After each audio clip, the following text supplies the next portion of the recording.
The opportunity has presented itself, and the Philadelphia Eagles, they got to seize it. They got to take it. But they also have to take it one game at a time, too. So let's not look ahead. Tony Cutillo is here. I'm Adrian. Thank you. I didn't say Cutillo. I know I've said Cutillo before, but I got it right, and I know it. Now, you got it right this time. Got it right this time. We got the Urker on. So this is what they call you at Philly Influencer. For my viewers that have never seen you before, this is what they say. But we'll see how the show goes. You there? Yeah, I'm here. I got you. Okay. So, yeah, you're the Urker. You hate Doug Peterson. That's what you are at Philly Influencer. But, hey, I kind of hate Doug Peterson too. But he's kind of growing on us a little bit. Would you say that? Yeah. I'm still trying to pinch myself when I watch these games because I'm thinking, is this guy really calling the right plays? Is he finally starting to get it? I look at his visor on the sideline. I watch his hair flopping up and down, and I watch him pumping his fist, and I'm like, wow, Doug's really getting into it, right? So I'm like, maybe I should be getting into it too. So I'm actually starting to grow into the fan appreciation of Doug Peterson. I really am. Wow. This is it. 5-1. I'm growing. I'm getting there. I'm about halfway up on that love chain. Halfway up. It's funny though. It's funny to talk about. I mean, I still nitpick him. There's still some things that I still want to see. But hey, he's doing a lot better than I think any of us thought he would. Yeah. Obviously, he is using his personnel correctly. Finally, it took him 3 weeks, but finally, he is doing it now. Finally. Yeah, finally. And I'll tell you what, too, Carson Wentz is hiding a lot of mistakes because the reason why they're in so many third and longs is because the play calling on first and second down does need to improve. But he's doing a good job. I mean, really. I agree. It's almost like reminiscent of when Andrew Luck came into the league, when everybody was like, wow, this kid's phenomenal. I mean, the Colts were ridden by Andrew Luck, and Carson Wentz is just riding this team. He's covering up so many deficiencies, whether it be the line, whether it be the receivers running the wrong routes at sometimes, or wrong play calls. But it all revolves around Carson Wentz. If he keeps playing like this, sky's the limit, man. Do we dare mention the SB word? I don't know. Do we dare go into Super Bowl territory? Say the S word. We'll just say the S word. We'll go halfway. We'll say the S word. I like that. Okay. I like that. We'll just say S word. And we're allowed. We're allowed to say the S word. We're allowed to say whatever we want. We don't have to take absolutely at a time. We're not on the team. The team, it's their job to all those distractions. Don't even listen to it. Don't even listen to the radio. Don't even listen to everybody praising you right now because that's what everybody is going to do. Yep. Absolutely. How many, back to Doug Peterson a little bit. How much did you cringe when you figure your right tackle isn't there, your Pro Bowl right tackle, and you have Vitae in there, right? You have Big V, and you call like an 8-step drop on a long route. Like, what are you doing, right? That's the first thing I start thinking. I'm like, you got to be kidding me. I think I tweeted it out there too, And right there, I was like, okay, there went the love for Doug Peterson. Oh, and that's what brings it down that extra notch when I see things like that. So that was the one thing that started off for me in that game. But, it came back to life for them afterwards. But that scared me. That really did. Yeah, I talked about that part in my video, and I was kind of called a Doug hater. So, okay. Hey, call it like it is. You got to call it like it is. That's what I do on here. I think people don't seem to realize that sometimes. I think a lot of my viewers do understand that now because now they see me so positive. It's like, oh, my God, what the fuck's wrong with you now? But Well, that's the thing. We have to figure it out because we've both been very positive. We went from screaming at each other against Joe Hayden and Pro Football Focus, right? And now we both are starting this love affair for Carson Wentz. We're like the two mistresses fighting over Doug Peterson right now. I don't know what's going on. Doug Peterson and his mistresses. Oh man, yo, you brought up Andrew Luck, and it brings an interesting kind of dynamic here because when did they reach the AFC Championship game in his second year? Do you remember? Was that his second or third year? I'm almost positive it was his second. This is why I'm very confident in this team. It's Carson Wentz. I really think he is as special as he is portrayed. This 3rd and 9 conversion rate, while that number is going to go down, I don't think it's a fluke either. He's winning all these 3rd down pre-snap. He's winning them before the ball's even snapped. He's seeing it in the film room. He's knowing what the tendencies of the defenses are, and he's attacking weaknesses. Sure, he still misses some pre-snap reads. We saw it late in the game on Thursday. But he's doing outstanding. Yeah, of course. Picking up every 3rd down. It's incredible. I mean, it's – I'm trying to figure out what he is. I mean, he's got the popular thing that we've talked about on the Bitter Birds is he's got kind of like that toughness and mobility of Ben Roethlisberger, but he's got like the brain of like Rodgers. No, you're absolutely right. And that's why I mentioned last week, I mean, do we dare say he's a top 5 quarterback in the NFL right now? I mean, you look at some of this horrific quarterback play that we watched, and then you look at guys like, let's face it, Aaron Rodgers going down. Russell Wilson isn't the guy he used to be this year. Andrew Luck's not playing right now. I mean, Tom Brady is always going to be Tom Brady, but when you talk about top 5, I mean, do we dare think that Carson Weasel, sneaks into that top 5 at the very end?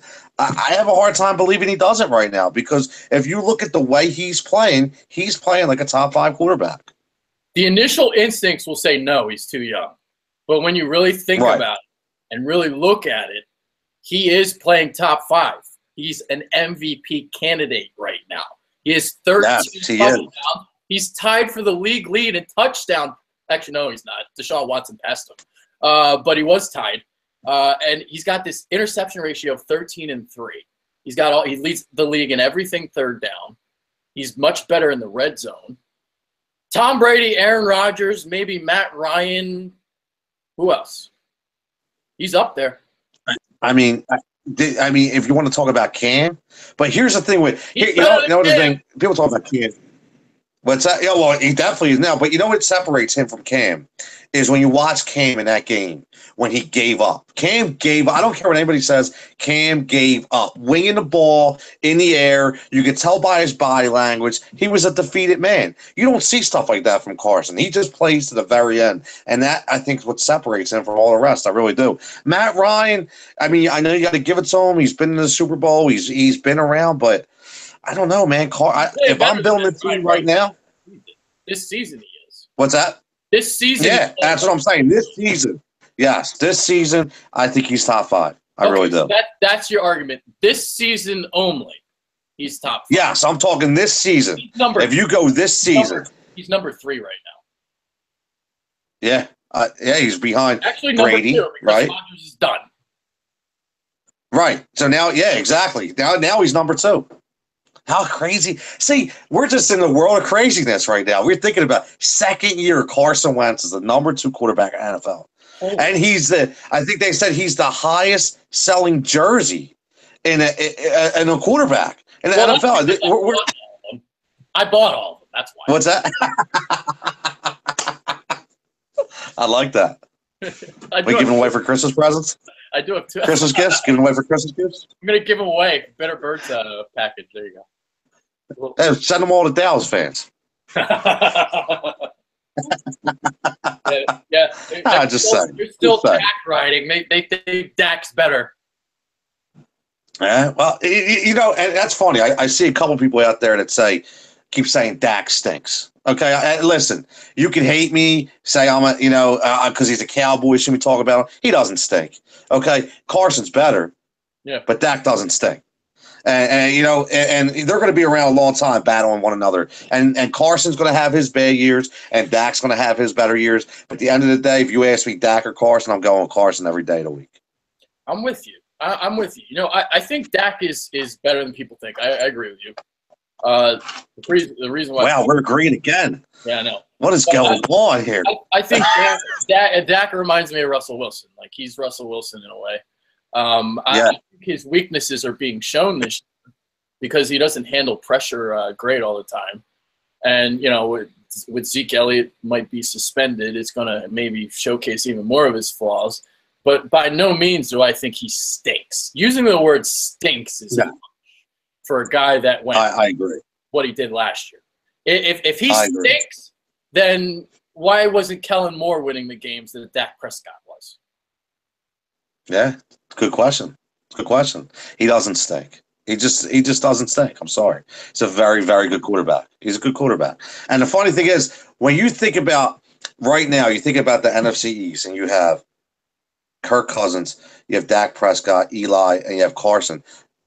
Obviously, Carson's the cream of the crop. So, but coming into this year, you could have said it was Kirk Cousins. You could have said it was Dak Prescott. You could have said Carson's, he has to learn a little bit. He still has to grow. Man, I'll tell you what, he went from has to grow to being a cream of the crop real fast. He really did. All right, so let's take a look at the NFC now. And the reason why they really need to seize on this opportunity, this schedule all of a sudden doesn't look that difficult. And we'll see how they handle it. No. Because the team, like we said, the team has to take this one game at a time. As fans, we can talk about whatever the fuck we want. You can tell me to calm down. That's okay. I don't care. When I see something, I see it, and I'm real. So if I don't see it, I'll call them out, and then you people will hate me. But then if I do see it, then you tell me I'm getting too ahead of myself. So okay. But this NFC. Packers were the only team I was scared of. They're done. Bye. They're done. Seattle. No offensive line. No Marshawn. Ever since they lost Marshawn Lynch, they haven't been the same team. They can't get past the divisional. No. Jimmy Graham's not what they thought he was either. Yeah. So you got that going. I like the Rams. I think they look good. They've beaten some solid competition. They beat Dallas on the road. They won yesterday against Jacksonville. I think they're legit, but I don't think they're a team that's going to win a playoff game. They're like a 10-6, one and done. Is that where you're at? Yeah, I agree. Especially if you look at that NFC West as a whole, I actually think Arizona. We've seen Adrian Peterson play like he did yesterday. Yeah. They're a whole new team with a running game. So if that defense can come together a little bit out there, they could be a pretty scary team. But at the end of the day, the cream of the crop was the Green Bay Packers. We know that. And if anybody wants to say Carolina Panthers, we show we can beat them. So we have to be the number one team in the NFC. We have to be the cream of the crop in the NFC right now. I don't see any way that we could put any team above us at this moment. And there's really nobody there. They have a very legitimate opportunity of getting a 1 or 2 seed. This is not far-fetched. This is not crazy. No. It's not at all. Not at all. They have three very winnable games. Their next 3 games are very, very winnable games. So we could considerably sit here at an 8-1 team or 7-2. I think they go 2-1 in their next 3 games at worst. That sits us at 7-2. Yeah. It amazes me. I can't believe you were sitting here talking about this right now. I really can't. But hey, it happens when you least expect it. Nobody expected Russell Wilson to take the Seahawks to the Super Bowl that early in his career either. So you never know what could happen. Too. Was he in the second year for that? Yeah, that's what I'm saying. Nobody. It could happen. It could. You know what? I'm getting too excited right now. I gotta cool off a little bit because I'm getting a little too excited. But it could happen. It could happen. It could happen. It could happen. JT said it on Angels in the Outfield. It could happen. Yeah, Angels in the Outfield. Great movie. But yeah, you're absolutely right. Anything can happen this year. And if anybody was, when I turned on the Washington and the San Francisco game, and I looked at and I'm thinking to myself, did he just miss that field goal? Are the Niners actually going to beat the Redskins? Not only do I see Aaron Rodgers done, and I'm thinking, wow. It was even getting to the point where everything, the stars are aligning for the Philadelphia Eagles. They really are. And the only person that could screw this up is Doug Peterson. The only person. So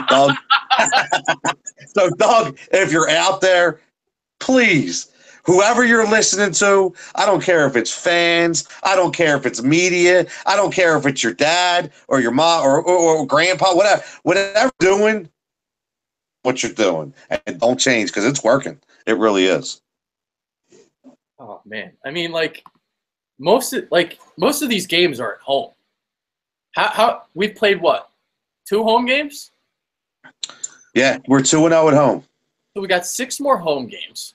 We've got another home game in Los Angeles when we play the Rams. So that's 7. I'm joking, but not joking at the same time. I mean, everything is just opening up, and I swear to God, if they don't capitalize on this, I'm going to be pissed. Because people are saying I'm getting too ahead of myself. I'm not. The NFC stinks. No.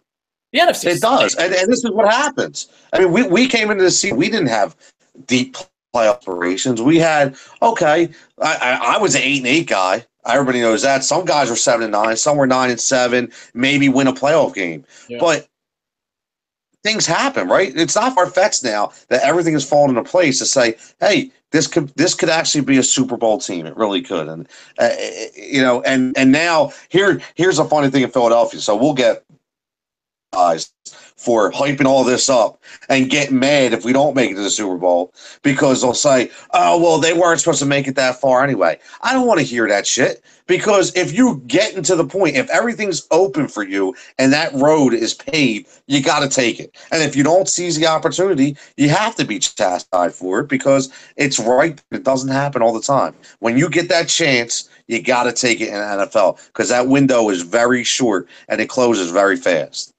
And that brings us to this point. The narrative has changed. And I've talked about this a lot.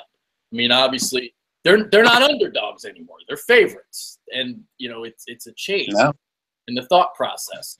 So you're favorites now. And, how are they going to handle this? So I'm really glad that they get to play Washington next. Any other team, I think they'd probably lose. They'd probably have a letdown. 11 days of hearing how great you are and how your shit don't stink. Well, you're playing Washington. So there's no letdown because it's Washington. You have to win this game. It's an NFC East divisional game. You can't have a letdown. I'm scared of this game. I'm with you. I'm scared of this game. I've been saying it since last week. We came into this year, and I got to admit, I picked the Giants to win the NFC East, so I don't know what the hell I was thinking. Maybe I had a bad fireball night. I don't know. Okay, obviously that's not working, okay? But I also did say that Washington isn't as bad as everybody was sleeping on Washington. They're not a horrible team. And right now, I mean, they're 3-2, and they're not a great 3-2, but they're just starting to click. If anybody's seen, their defense is not bad at all. They can ball. Is no joke. They can ball, man. They can ball. Tom Sewell's got them balling out there. He's got something to prove because he failed so miserably in San Francisco. He's got something to prove on that defense out there. And if Kirk Cousins starts clicking just a little bit, and those receivers with Dotson and Crowder and Pryor, Reed can even stay healthy, it could be a pretty scary team. They really could. Yeah, the Redskins to me are like that sneaky team that could beat us in a moment, I think. Because I think the way that Kirk Cousins gets the ball out, that's the type of recipe that you need to beat Philly. Get the ball out quick, 3-step drops. Yep. And 3-step drops. Yep. And that's why I was so scared of Rodgers. Another team that might scare me would be the Saints. Although their defense, I don't know if I believe in them yet. Because Drew Brees is the same way. Quick dink and dunk, get the ball out. He is. And they got that 1-2 punch out there with Ingram and Kamara now. They're scary, man. That offense is scary. Yeah. So we'll see as the year plays itself out if other teams kind of start coming out of the woodwork. Because you look at the top of the NFC and who is deemed to be the most talented, I'm not really seeing anything up top. It's a lot of parity in the NFC, and you have this opportunity where the Eagles can get a 1 seed, and if you get home field advantage, this team can beat anybody. You're right. No, I agree. And you know, in the beginning of the year, Detroit looked like a really good team. They've really kind of come back to reality a little bit. I think they have some talent out there, but you know, Minnesota has no quarterback. Case Keenum stinks. Yeah. Okay, if they got to roll with Case Keenum, they're done. They stink. And Green Bay, Hundley's not going to win them anything. Now, you know, there's some rumors out there. I don't know where they're coming from, but you know whether they're going to trade for another quarterback. I'm not sure. I don't know who they could get, but you know they don't scare me right now. And you know the cream of the crop is still, to me, it's still us and Carolina. And if we beat Carolina, we got to be number one. So, like you said, we'll see what pans out. We'll see in week 10. See in week 10 if there's some of the buys are done and some of the movement. But I really don't see anything right now. Yeah. I mean, you know me. Like, I have this notebook. I watch all the fucking games. Oh, you're the stat guy, bro. Yeah, I watch all the games, and you know, I'm looking at the NFC, and I'm looking at the Eagles. I'm like, well, there's really not a lot of weaknesses besides cornerback play. And then I look at these other teams, and there's a lot more weaknesses than what the Eagles have. Seattle, that offensive line is just an abomination. For years. It makes the Eagles' cornerback problems look like nothing, really. Yeah, it's bad. They have no running game. They can't protect Wilson. You know, their defense is dynamite. It's stellar. It's maybe the best in the league. But that offense can't move the ball. You know? No, so you look at all. Them. Not at all. I mean, the other team, Atlanta right now, they don't look great. They're still trying to find their way. Yeah. I don't know what's going on with them. I think they're missing a Super Bowl hangover. I think they're missing Kyle Shanahan and a Super Bowl hangover too. Yes. That happens. That happens. Yeah. Carolina's up there. I agree, but I feel like that's a team that the Eagles really match up well against because of their offensive line. Their offensive. You know who surprised me is Tampa. I thought Tampa was going to be so much better than they are. I don't know what's going on out there. They just do not look good. That's funny how that happens because it seems like teams that get hyped before the year to make that never seem to make it. Like last year, it was Jacksonville was supposed to be that team that made the huge leap, and they didn't. Now we're seeing it this year. Yep. You know, but Tampa Bay is falling victim to that this year. Yeah, you're right. And you know, again, like I said, the only other team is Arizona. I have this secret love affair with Arizona for some reason, in the sense that I just always feel they're going to be there ever since they beat us in the playoffs. And McNabb the defense let us down that game, right? You got to give it to McNabb. He left with a lead, right? He left with the lead. Defense let us down. Ever since then, they've always scared me. So if they can get their running game completely going like they have, they could give us some good competition. But besides that, I'm with you, man. I don't see anything else. Yeah. No, at all. We'll see about Arizona. That team, I'm ashamed to say, I picked would be the number 1 seed in the conference before the season. Wow! So we both had a bad fireball night. Yeah. I more than fireball, bro. I was like tequila shots. So, yeah, I was the lime and the salt, everything.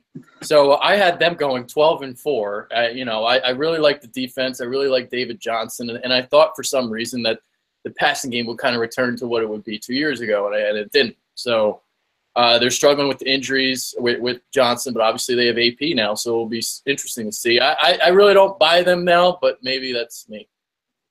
Nah, I agree. How about, you know, just to get to the whole NFL as a whole, you know, talk about the Thursday night game against Carolina. We've been at some really, really excellent Thursday night games. Yeah. I mean, Thursday night games were terrible. If you remember a year ago, we were talking, throw it out, they stink, it's horrible. Now all of a sudden, we've been really treated some fantastic matchups. And I think, who's the Thursday night game this week coming up? It's another it just every week we're having a very, very good Thursday night game. So that's been a treat this year in NFL. It really has. Yeah. Trying to think, like NFC, man. Like you brought up Minnesota. The NFL as a whole really doesn't have any elite teams, and this is why I'm getting excited because I'm just starting to kind of see it. I've been watching all the games. I'm I'm looking at these teams. I'm like, who can beat us? I'm having trouble trying to pick a team. Usually, it's the other way around. Usually, it's like, oh man, they're gonna kick our ass. We suck at this. We suck at that. We have Doug Peterson as our head coach. He's a dingbat. I don't feel that way. Doug. No, could you imagine the fairy tale ending of Big Andy against Andy Jr. in the Super Bowl? Would the media just love that scenario? The NFL is going to try to rig it for that. That would be good. The only way the Eagles lose home in the playoffs is if Pete Morelli is officiating the game. I was just you took the words right out of my mouth. I was just going to say maybe we get Pete Morelli. First, Pete needs to do is shave his arms because I don't know what's going on with that. But besides that, or put some sleeves on or something. Those things were killer. But besides that, man, I think he needs to retire. I think he needs to hang it up. He had a really bad week. But unfortunately, it was against us. But here's the thing. Like, look at all these teams. I mean, obviously, great quarterback play is why I'm very confident about the Eagles because of Wentz. I really think he's the real deal. But you look at the elite quarterbacks. It's like Drew Brees, Tom Brady. I mean, we'll see if Wentz kind of keeps playing like this. Those teams don't have defenses. The Eagles do. That's the difference. I agree. And the funny thing is with their defense, we're getting contributions from spots. Patrick Robinson. Well, I mean, we were right. We were ready to ship this guy back to the bus stop, back to where and now all of a sudden he's our number one corner, and this guy's playing at a Pro Bowl level.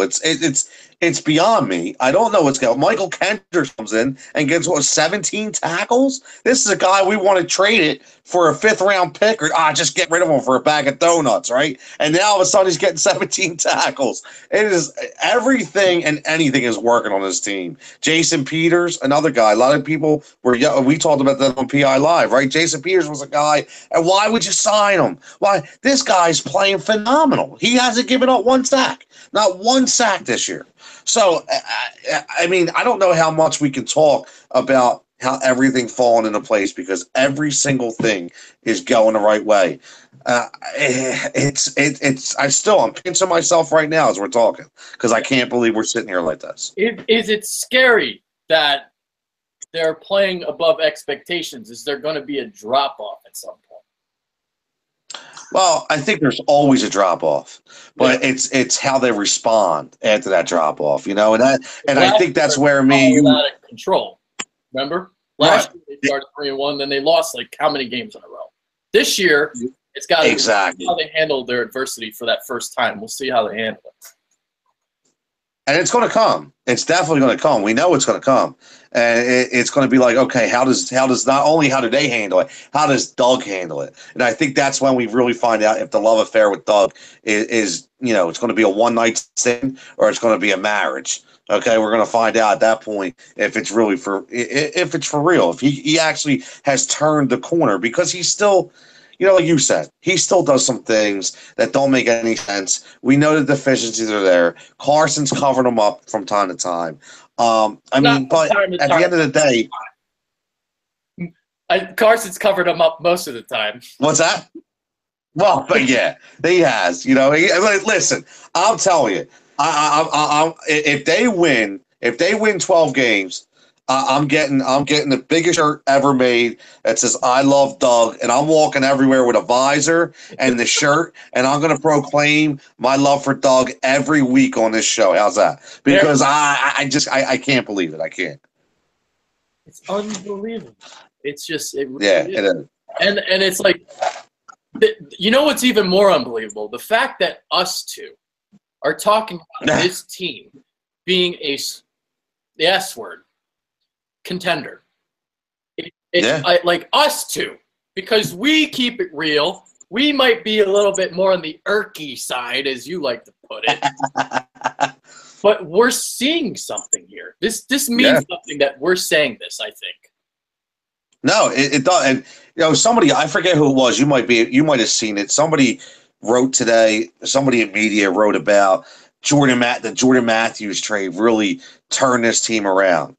And I disagree with that a little bit. I don't. It has nothing to me. It had nothing to do with the Jordan Matthews trade. It just had to do with he's using his players the right way. It had to do with having guys like, even though we've argued back and forth about Alshon, I don't think Alshon should have been paid $14 million. And you're seeing it. He's not going to get close to that number at the end of the year but I think he's accepting that. He's buying in as a team player. He's really buying in.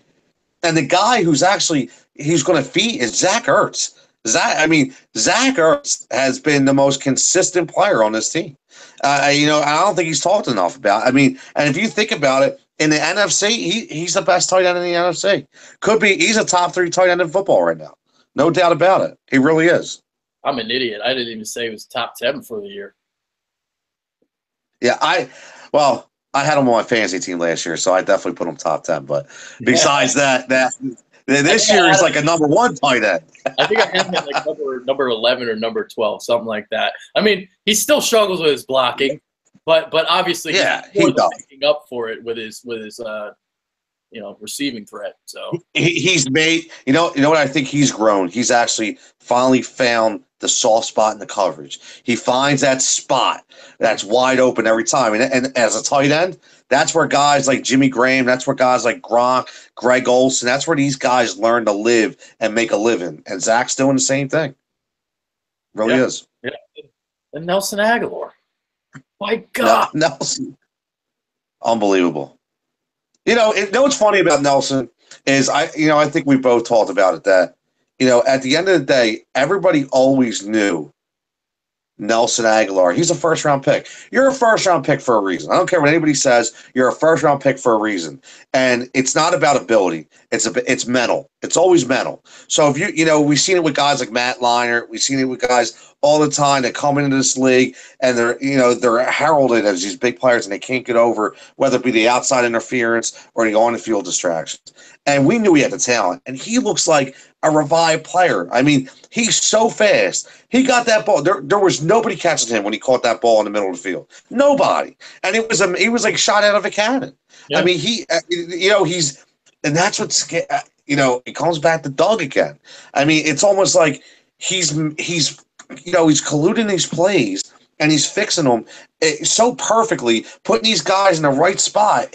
I just can't get over it. It's like either everybody just falls asleep when they play the Eagles, or Doug actually is learning what to do. You know what I mean? I don't know. I guess he is. Maybe he's got Andy on speed dial. I don't know, but something's going on with Big Doug. It's amazing, man. It really is. I first 2 games I was on him harsh. I was on him hard. A little bit, but he's really turned it on. What's funny? You think about, when they were bringing up the coaching search, and you think about the names. There was a lot of people in this town that wanted Ben McAdoo, and they couldn't believe we didn't hire Ben McAdoo.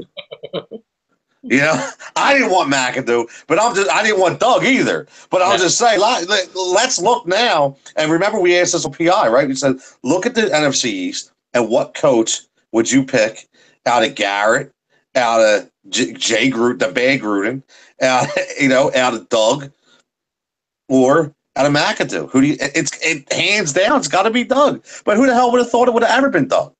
Adam Gase is my guy. I love Adam Gase. I think. See, I still think if Adam Gase was the head coach of this team, that's the direction they should have gone because of his experience with quarterbacks, and I think Wentz would be even more special now than he is. But I'm not. Hey, it is what it is. He's stuck in Miami. I think he's stuck in a bad spot, and he's in a real bad spot right now. He's in a no-win situation. I think you got to kind of, I think he's going to get blamed for this year. Not to swing this to a Miami talk, but I think he's going to get blamed for this year because he brought in his guy in Jay Cutler. But at the end of the day, what was he supposed to do? He lost Ryan Tannehill. You're building a team around this guy. You lose him, it's kind of hard to recover from that. So it is what it is. But he is an offensive genius. He really is. What he did out there in Chicago is beyond crazy. So I agree. He was my pick. he was my guy, and it seems like he would have been here, but he wanted too much power. They didn't want to give it to him. So that's exactly what they didn't want to have a repeat of the Chip Kelly situation, so they wanted a yes man, and that's why they Doug Peterson. Exactly. But I do. But think, yeah, dude, this is a great time, man. Great time. Yeah, and just to get back on Gase, just real quick, I think it's pretty remarkable that Miami is 3-2 because that team. I don't think that's that good. I don't think Jay Cutler. No. How is that team 3-2? Jay Cutler is brutal. I mean, he is brutal.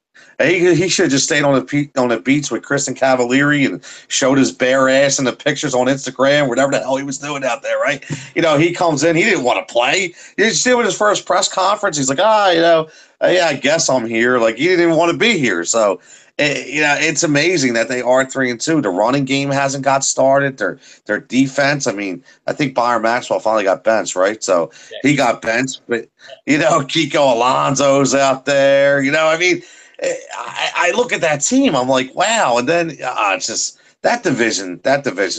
Besides the Patriots, it's just up for grabs. How about the Jets being 3-3? They were supposed to be the Moneyball team. Now all of a sudden they're winning games. The Bills and the Jets were supposed to be tanking. Yeah, and they're not. It's crazy. Somebody package up Sam Hinkie and send him to Buffalo and show him how it's really done out there. That's the problem. Send him to the Giants. Send him to East Rutherford. I mean, you're 0-5, and you go and beat Denver last night. Thank you. Yeah. I don't want them to get Saquon Barkley. Yeah, you're absolutely right. I think Cleveland's going to get that. They might take Barkley and pass up on another quarterback, knowing them. How would you like to be a Cleveland fan? Wow. You passed up on Wentz and Deshaun Watson. Good job. Hey, you know what? Speaking of running backs, what do you think about this whole Carlos Hyde rumors going on? Would you be interested in trying to trade for Carlos Hyde? No. I don't want to trade for anybody. Don't disrupt the chemistry, right? It's a little bit of that, but not really that. I don't want to waste any more draft picks. And, I mean, does Hyde have years left on his deal? It goes back to the whole thing of, I don't want to bring in a contract and then it affecting extensions at the end of the year. Yeah, but who are you extending on this team at running back? Well, not at running back, but I'm drafting one next year. I might give Blunt another year. Draft one and give Blunt another year. He looks good, man. Yeah. He looks good. Yeah. If you keep him in that 12 to 15 carry, even though I'll admit I was wrong. I wanted him to get the rock 20 times, but it seems like that 12 to 15 carry ratio, it serves him well. He's got that truck beast mentality. He's got a little burst. He's got a little cut. I mean, he's doing really well. Yeah, I think he'll get more carries as the season goes along. They might tick it up to 20 by the end of the year. They're trying to kind of just keep him healthy. Obviously, he's 30. So, you kind of – once you hit that 30 wall, you know what they say about running backs. So that's kind of how I view that. They're going to use him more. Like playoff time, he'll get 20-plus carries, I think. Yeah, I think so. Definitely. There we go, using that P word. We used the P word, the S and the P word. Yeah. Well, I didn't say the S. I said the P. Yeah. Oh, man. This is just – who would have thought, again, it's not the Eagles. I mean, we're talking – we got basketball in a couple days. We got – we got a young nucleus start, even though, I know this is a football show and not trying to – but, I'm really stressed out about Markelle Fultz. But that'll be – people will be hating me for that because it's not – I'm talking about the B word. I'm talking about the bust word real soon. But – I hope I'm not right. What we fight about tomorrow. We could fight about. Okay, I like that. We'll fight about that tomorrow. We'll go back and forth with Markelle Fultz, and I'll say this: I don't think he was ready to play that first game. I think he was out of shape. All I'm going to say is I expect more out of my number one overall pick. Again, Joel Embiid, he was hurt. Ben Simmons, he was hurt. Markelle Fultz wasn't hurt. Markelle Fultz played like a little scared kid. That's what he did. And that's scary. You're going to be the number one overall pick. Grow some balls. Put your put your pants on. Get out on the court and show you can play. And he didn't do that for me. So I'm already got a bad taste in my mouth from Markelle. The Urker is out, baby. The Urker is out. The Urker is out. Now I'm not going to be there tomorrow night. So I got to Urk tonight because I'm not going to be there tomorrow night. God, you're not going to be there. Shit. Well, maybe. Yeah, duty call. I know. Shit. I wanted to go back and forth with you on Fultz. We're gonna have to wait another week. We'll have some. We'll have at least some games. When he plays just 3 minutes. 3 minutes off the bench. Yeah. No. Here's what I'll say. I mean, hey, listen. I don't know yet. But I will say this. I don't think he was in shape at all. Like, he looked like shit. It's terrible. Way too much Chick-fil-A. He's got to hit up Jaleel and figure out his diet. Because he's got love handles. Markelle Fultz has love handles, and he needs to get rid of them. So he's out of shape, and he just kind of looks sluggish. And that's what I'll say. But I mean, I do want to see more. I will say that. Like what I saw in the 2-13, obviously you want to see more out of your number one pick than that. Just if you took somebody's opinion that, say, wasn't a Philadelphia 76ers fan, right? And you said, hey, what do you think about this Markelle Fultz guy? And they say, well, where does he play? Well, he plays behind T.J. McConnell and Gerald Bayless. Okay, what are you going to think? Okay, I don't care if you're a rookie, but come on, you can't beat Gerald Bayless or T.J. McConnell out for some time? I mean, I don't know, man. I know people are going to say I'm getting crazy. I know, but we waited too damn long. We've been waiting too damn long. Okay, I'm tired of waiting. Tired of it. I want to see these moves. They have to happen. What did we say? We died for Sam Hinkie. We died for our sins. Well, guess what? I didn't die to see guys sit on the bench. Okay, the guy needs to play. And and again, see, I can't. I gotta stop. Sixers are gonna kill. Sixers are blowing my mind right now. I gotta stop. All right, so our differences now are going to be with the Sixers on PI Live. No longer with the Eagles. Yeah, I think the Eagles were like I think they are agreement on, and the Sixers were opposites. Yeah, I think that's what it is. And who knows with the Phillies? So I think we might be. I know you're not a huge baseball guy, but if we hire 78-year-old Buck Showalter as our next GM, I'm done. I'm done. Okay, I'm just throwing it out there right now. For the love of God. We want Dennis Martinez, the guy from Chicago. Yeah. I want Martinez. I definitely want that. I want Dave Martinez. That's who I want. I want him. Thinking of Pedro's. Yeah, you were going Montreal. You were thinking Montreal, Dennis Martinez. That's okay. Yeah. I think I've been saying Dennis a lot, actually, instead of Dave. That's all right. I think I said, remember Sidney Jones, I was calling him Sidney Rice. So that's all right. There you go. Former Seattle receiver. Vikings, too. Yep. Absolutely. So that'll be our irking moments. I think it'll be the Sixers this year. Sixers. Now, speaking of Sidney Jones, because we'll get off shortly because we're already almost an hour in. But speaking of Sidney Jones, yeah, I think we started like 8:15. We're like 45 minutes in. Sidney Jones. Have a good time. So because it's always a great time with the Bitterbirds. Time flies on here. So, and you're invited. I like it. Whenever you want. Hopefully the viewers can, continue to go through your irkness. Because I don't know if they're going to be able to handle that. Yeah, they're gonna. I'm gonna get to some more hate mail. That's okay though. Yeah. It's just slide into my DMs with your hate. It's all good. I can take it. I'll leave your Twitter info in the description box. I'll let them follow you, so I'll put that in there.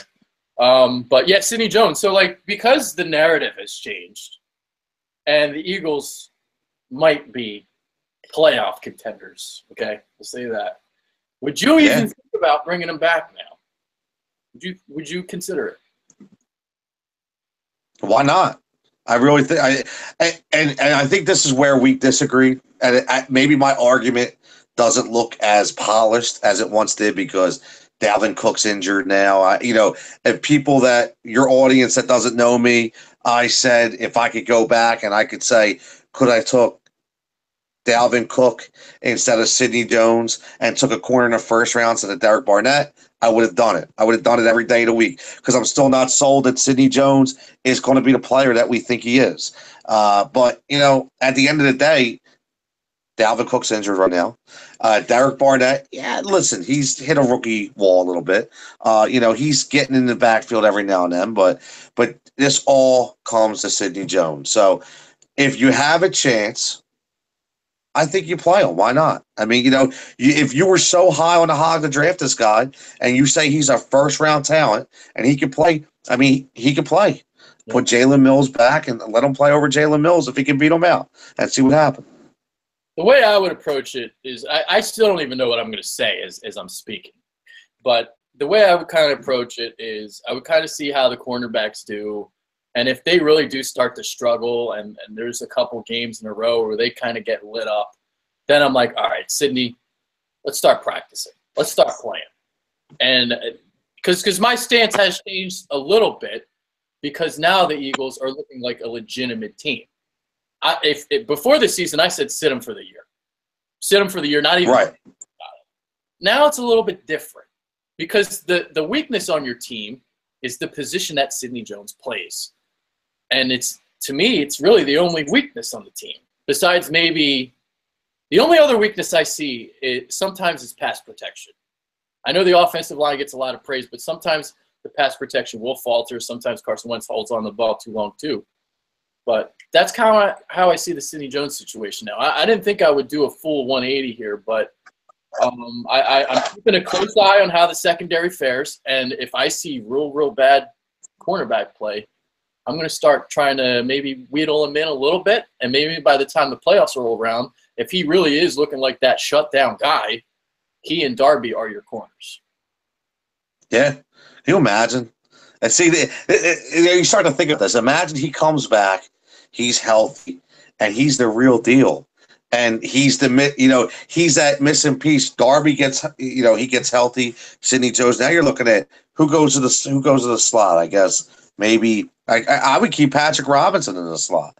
Why not? Right? Yes, absolutely. I mean, would you? So now your corners, you're actually deep. I mean, now Jalen Mills and Rasul Douglas become your backup corners. Yeah. So I don't know, man. I mean, it's great to think like that, and I hope we're right. But if that happens, man, I'll tell you what, it's going to be an exciting time in Philly. It really is. I feel like I trust this staff too, like the training staff, because they have been the least injured team the last 3 years. Not this year. It seems like guys are going off like flies. But last year they didn't get hurt a lot. Obviously, when Chip was here, you had the sports science. So I feel like if they know that he's healthy, I would trust them enough. Does that make sense? No, I agree. No. It's funny you mentioned injuries and not to get long-winded, but I mentioned this before. Remember when Andy was here, and it was always like go back to Coy Detmer and AJ Feely, and anytime somebody came into play, we didn't miss a beat. Yeah. Like it's the same thing again. It's amazing that the next guy up process that they build is working again. I mean, anybody that goes in actually plays well, or they devise a game plan around these guys to hide them a little bit and to hide their deficiencies, and they still play the same game. So it really is. It's remarkable what they've been able to do. Yeah, for real. All right. Do you want to end maybe giving an Eagles prediction? What do you think they're going to finish? Well, I was 8-8 in the beginning of the year, and I said I would go maybe 7-9 or 9-7, but I'm going 11-5. I'm up in my prediction by 3 games because I did not think they'd be 5-1 right now. So I still think they're going to be 7-2 after the first 9. So I'm going to go 11-5. Yeah, I'm sure this is something that Sean and I will be talking about tomorrow. He tweeted it out. about, he ran down the schedule and he got to 12-4. I'm like scared to say 12-4, but it's possible. And if they go 12-4 is home field, right? That's home field. 12-4 is number 1 seed this year. Yep. That means they can only lose 3 more times, but you're looking at 6 more home games. So, all right, let's see. Let me just quickly go down it. I'll just quickly go down it. Maybe we'll quickly go down it and say where there's a win-loss. The Redskins game does scare me, but I think they'll win. So I'll quickly go win there. See, here's the thing. Do you really think they're going to go into the bye with 1 loss? That's what, and that's what it's almost like you have to pick a loss. Yes, and that's why I keep like saying you got to pick one. Like, are they really going to go win these? San Francisco, they should win. But Denver, Denver without Sanders now kind of opens it up for you. The Redskins. Osweiler. Man. That's why I'm telling you, I still think they're going to lose to Washington. I hate to say it. I know. I got a bad feeling about it. I think they lose to Washington and then they win against San Fran and Denver. And they go into the bye 7-2. That's my prediction. I think either way they're going to go into the bye. I just have that feeling they're going to go 7-2 heading into the bye. But maybe they go 8-1. But I'll tell you what, that Cowboys game, if Zeke ain't playing, that's a win now. And that took I agree. And made it 12-4 for me. Okay. So all right, so we're at 7-2 heading the bye. So that game, if he's not playing, that's a win, right? We can agree there. So that's what, 3 losses then? Yeah. All right, no, 2 losses. 8-2. We're 8-2. Bears at home, that should be a win. Yep. At Seattle, I still don't think we win that game. Seattle? Yeah. Yeah, I'm actually going to flip it. I'm going to flip it on you, and I'm going to go we win Seattle and lose against LA. Lose against LA. I think either way we go 1-1 through those 2 games. Right. I'll agree with you. Yeah, there you go. If we beat Seattle, we'll have a letdown a week later. Right. So I wouldn't be shocked if we beat Seattle in Seattle because I feel like this team now kind of matches up better with them than last year. So it wouldn't shock me.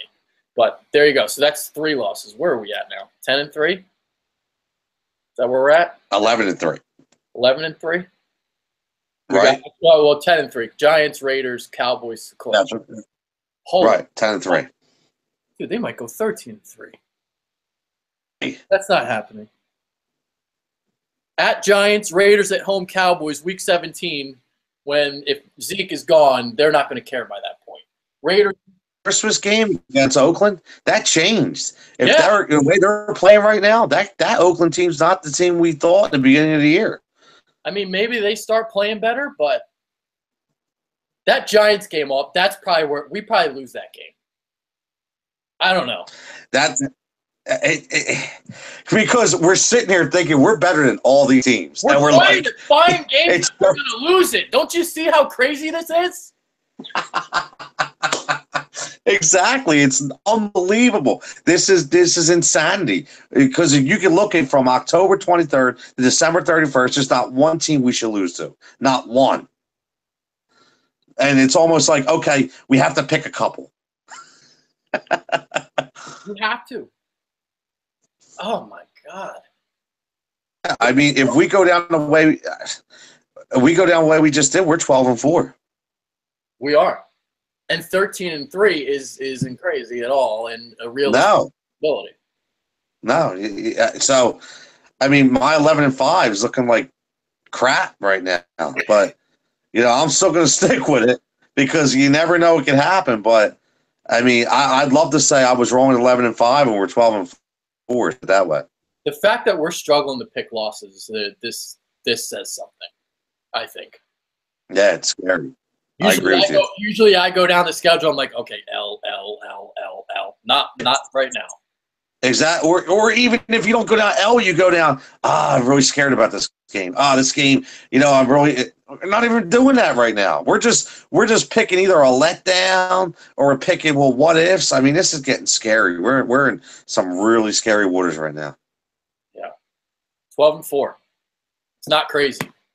It's not crazy. No, not at all. Yeah. 11-5, 12-4, 13-3. Any three of them is exceeding everybody's expectations. So, and I think any of them, 12-4 gets to the number one seed. Nobody else going 12-4 in NFC. I agree. I don't even think anybody's going 11-5.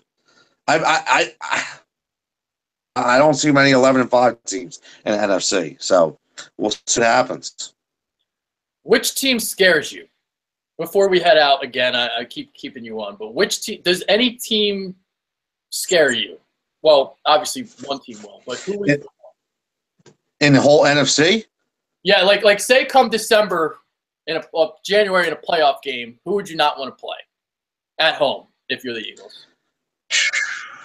The only team that scares me would be Carolina, only because it's a revenge game. Revenge game, and it's and I think at that time they'll have Greg Olsen back, which is a big part of that offense. So and I think learning how to use McCaffrey the right way, they'll learn that by then, and they'll fix whatever deficiencies they had. And I think they'll be a scary team. So I think I go into these playoffs not wanting to face Carolina, and depending on the Super Bowl hangover, I don't want to face Atlanta. So we'll see what happens. But they're the only two teams that scare me now. And it's not Green Bay anymore. So they're the only two teams I worry about. Yeah. Even though they're not the same Seattle team, I still would be wary of them in a playoff game. Oh, that defense is who it is. Yeah. And that's the thing. You go in, especially if you have to go into Seattle, like we go into Seattle in the season, it's going to be a tough game because if that defense holds us to 10 points, Wilson can make at least a touchdown or two happen. Yeah. So, and that's what they try to, rely on. So besides that, they're the only ones that scare me, though. Yeah. All right. There we go. So final thoughts time. This is the kind of point in the show where we just kind of wrap it up. You say what you want to say, and we head out of here. Well, I guess final thoughts will be not to keep on the, kill a horse here, and it sounds like a broken record, but it's just the Eagles are for real. They really exceeded my expectations already. The love fest for Doug P. and Tony Cutillo has really took on another level week after week. I'm ready to say I was wrong. So I'm talking to Doug. Doug, please keep doing what you're doing and prove me wrong. Prove all the stuff I said wrong, because it'll make nothing but me happy to come on live and say I was wrong and I'm in love with Doug P. So keep it going. Guess what? I was wrong about Carson Wentz. And I really like Carson Wentz. I was wrong about him. I said top 5 potential. We're talking quarterback of the decade potential now. Think about it. See, what's great about this? This is what makes us real. Not many people sit up and profess being wrong and saying, and calling them, hey, when I'm wrong, I'm wrong. We're able to be real because we're humble enough when we're wrong to admit we're wrong. Absolutely. And for people out there that say we lose credibility because some of the things we write, no, we gain credibility when we stand behind what we said and admit when we were wrong. That's how you become a professional. That's what it's all about. Yeah, absolutely. 100% agree right there. So the mind of Tony Cutillo. Hopefully you guys enjoyed him today. I'd love to have you back on. We texted beforehand. You seemed interested, obviously. So we'll get you back on here, bro. No doubt, man. No doubt. I'm in. I'm all in. There we go. All in, just like this Eagles team, baby. Bananas, baby. Bananas. That's an inside joke. No one knows about that. With that being said, that's Tony Cutillo. I'm Adrian Fetke. Hopefully you guys enjoyed. Leave us a like. Leave us a comment. Whatever. If you hate the Erker, let them know. If you like the Erker. Yeah, man. Hey. So there you go. So with that being said, again, for the Erker, I'm Adrian Fetke. Take care, guys. See you guys.